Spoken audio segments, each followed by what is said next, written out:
Good afternoon, ladies and gentlemen. An honor to be here today. I am most grateful to my good friend Yaakov Katz and the organizers of this conference for including me in the program.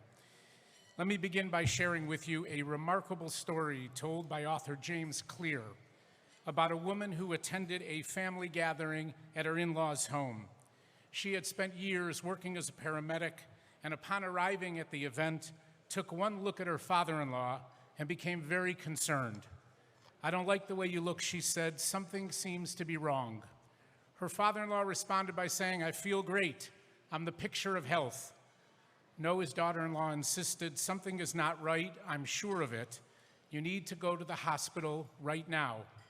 A few hours later, her father-in-law was undergoing life-saving surgery after an examination had revealed, in fact, a nearly full blockage in his major heart artery. Without his daughter-in-law's intuition, he could have died. What did his daughter-in-law, the paramedic, see in those few minutes which encouraged her father-in-law to go to the hospital? How was she able to predict his impending heart attack? The science teaches us that when major arteries are obstructed, the body focuses on sending blood to critical organs and away from peripheral locations near the surface of the skin. The result is a change in the pattern of distribution in the blood of the face. After many years of working with people with heart failure, this woman unknowingly developed the ability to recognize this pattern on sight.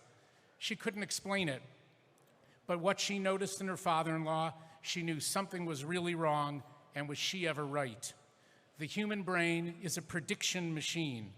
Whenever you experience something repeatedly, like a paramedic seeing the face of a heart attack patient, your brain begins noticing what's important. You sort through the details and you highlight the relevant cues. Speaking this afternoon among some of the greatest Jewish leaders of our times, living in one of the most remarkable eras in Jewish history, it should be very clear to all of us, like the daughter-in-law paramedic who saw the face of her father-in-law and recognized a significant problem. Our generation, with all of its tremendous benefits and successes, is also experiencing a Jewish history moment like no other in our history. It doesn't need me to highlight the cues. It is staring all of us in the face. Yes, it is true we are enjoying, as a people, an historic renaissance in Jewish philanthropy, in activism, and in scholarship. But we are at the same time experiencing a never-before-seen urgency across the broad spectrum of Jewish life around the entire globe. The recent Pew study, which you are all familiar with, reports that the rate of assimilation in the diaspora and intermarriage is at the highest levels in our history.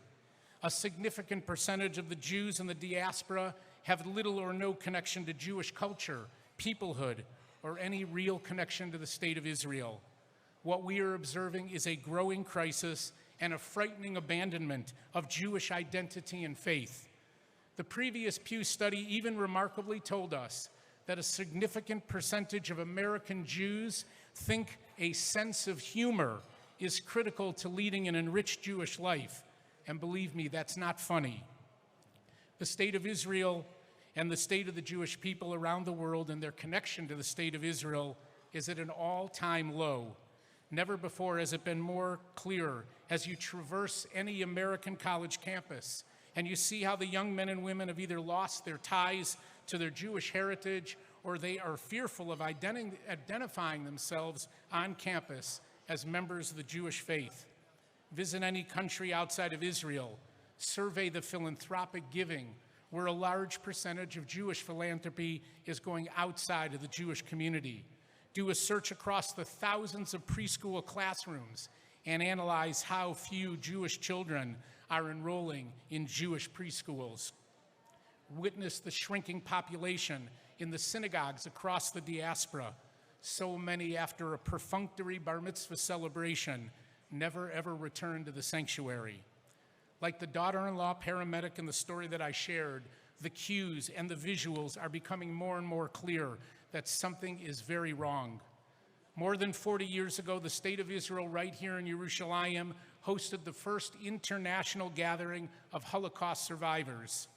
Gathering of over 4,000 of them came from 23 countries around the globe, and there were thousands who participated from Israel itself. Then it was the dawn of the computer age. Computer terminals were made available to the participants so they could enter their family names and their cities and their countries of origin and the concentration camps they had been in, so that perhaps, as many did, they could find a friend or a relative whose survival they had been unaware of. The final ceremony took place at the Kotel. It was the late Prime Minister Menachem Begin who captured the imagination of that crowd and the Jewish world everywhere with his triumphant expression of the massive historical miracle that is the State of Israel. Mir zanendu, he said in Yiddish, we are here. Where is the emperor, he said. Where is Rome, challenged Mr. Begin. Jerusalem lives forever, and we are here. The miracle of Israel's existence and its success, which Prime Minister Begin touted, has expanded exponentially, socially, scientifically, financially, militarily. Israel has become a resource for the entire world. But it is almost a tragic reality that in the intervening time, somehow, we have not adequately cultivated the commitment, imagination, loyalty, and the pride of a new generation in the diaspora. That is why Prime Minister Bennett, during his tenure as Minister of Diaspora Affairs, founded Mosaic United in an attempt to cultivate and inspire that third post-Holocaust generation. Not just the Zionist ideal, but the whole gamut of emotions and mores and traditions which have bound the disparate threads that are the Jewish people into the greatest comeback story in human history. Make no mistake, Birthright has done a terrific job, but so much more is needed to prevent the disengagement of a large segment of our youth beyond our borders. You might all rightfully ask, why is this the responsibility of the State of Israel?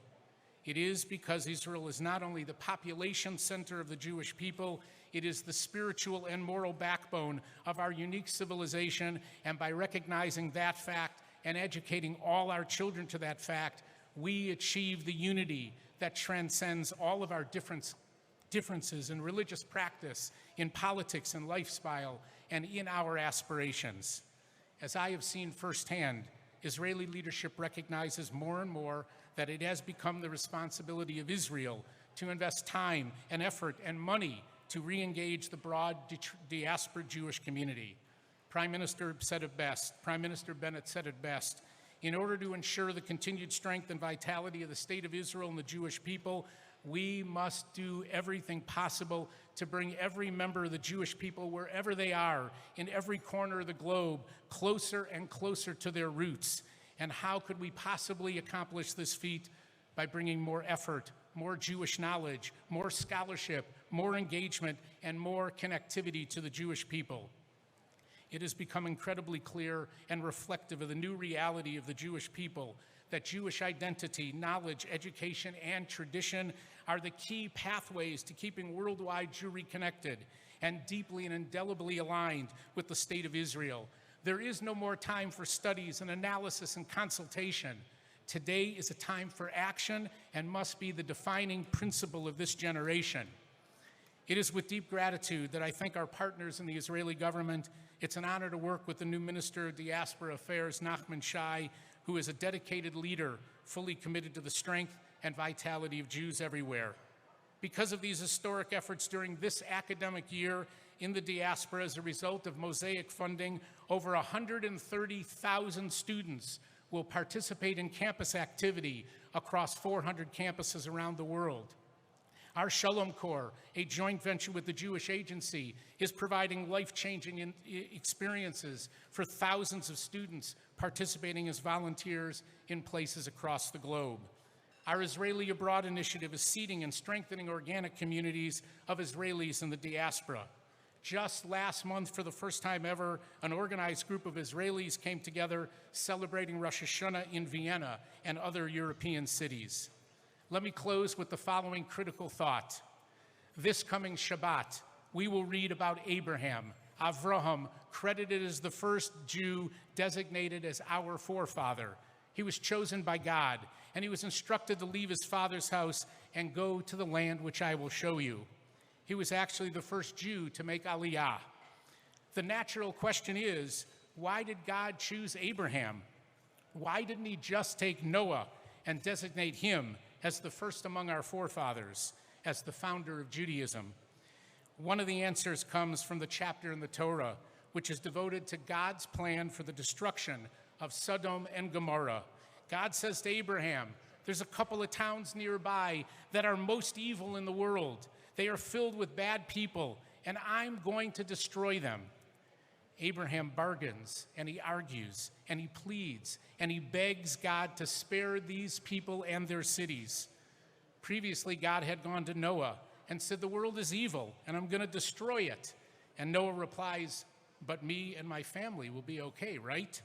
And in more than 100 years of ark building, not one person was involved to join Noah's effort. He was not successful in decreasing the evil. That is why later Isaiah the prophet said that flood was the waters of Noach, May Noach, because in a sense it was the fault of that righteous man who did not work to change the world because he didn't see it as his responsibility. But Abraham, he modeled for all eternity the obligation that we have to each other, and ultimately for the world. He risked everything to contend with God to save people who should not have been his responsibility, and that's who we are. We are a tiny sliver of humanity who have ignited the entire world with our incandescent spark of morality, of decency, of charity, reflective of our shared obligation. The imperative of Mosaic is an expression of the Jewish ideals that have maintained us uniquely in all of world history. It's an educational effort to broaden and strengthen the next generation of world Jewry, and it's a moral imperative. Where is the emperor? Where is Rome? As Mr. Begin said, we are here, and our sisters and our brothers around the world are our responsibility. It is that charge and that effort to achieve unity, which is our generation's calling. That is who we are, and we will, with all of you and God's help, live up to this challenge of our generation. Thank you all. Have a wonderful day.